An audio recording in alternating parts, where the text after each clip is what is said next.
salita ng Diyos ay dapat tanggapin.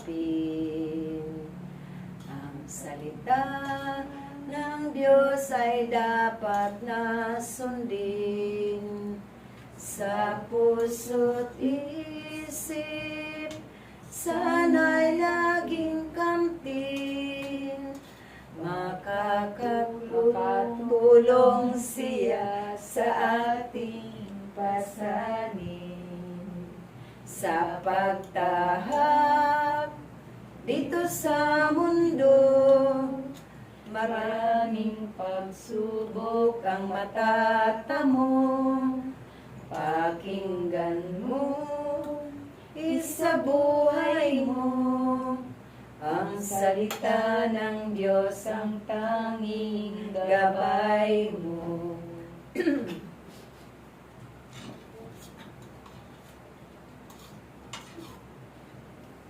Ang mabuting balita ng ating Panginoon ayon kay San Lucas. Puri sa iyo, Panginoon. Ang mayaman at si Lazaro. May isang mayamang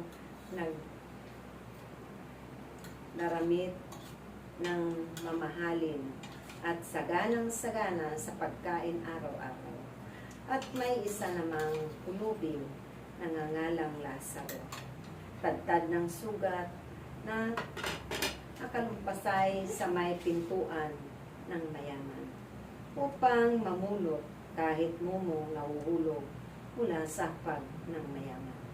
At dooy, ilalapitan siya ng aso at dinidilaan ang kanyang mga sugat. Namatay ang pulubi at dinala ng mga anghel sa piling ni Abraham. Namatay rin ang mayaman at inilibing sa gitna ng kanyang pagdurusa sa Hades. Tumingala ang mayaman at kanyang natanaw. Sa malayo si Abraham, kapiling si Lazaro. At sumigaw siya, Amang Abraham, mabag po kayo sa akin.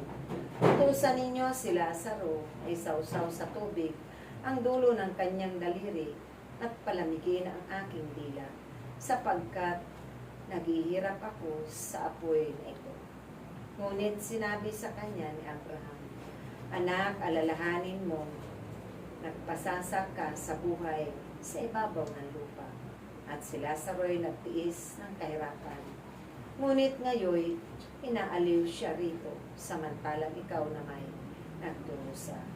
Higit sa lahat, inilagay sa pagitan natin ang isang malaking bangin upang ang mga narini ay hindi makapariyan at ang mga nariyan ay hindi makaparini.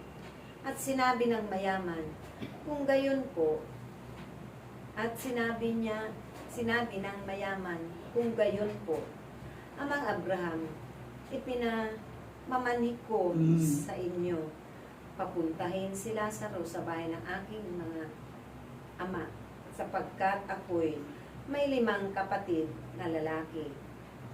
Paruunin nga ninyo siya upang babalaan sila, at nang hindi sila umantong sa dakong ito ng pagdurusa.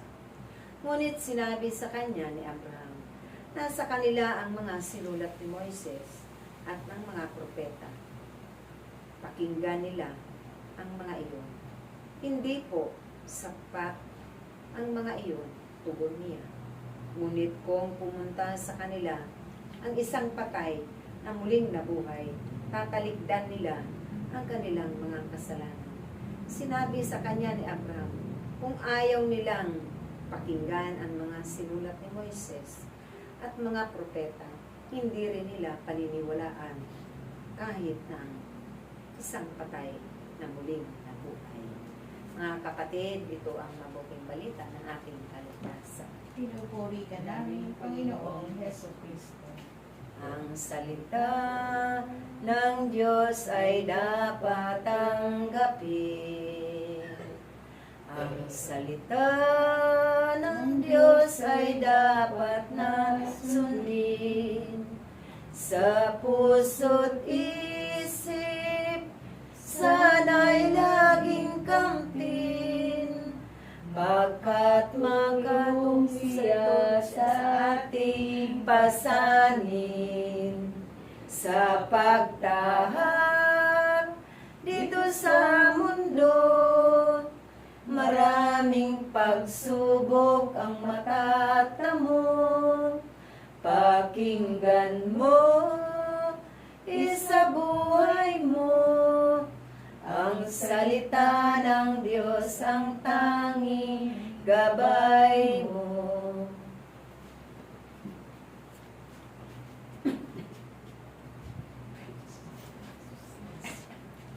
Titis.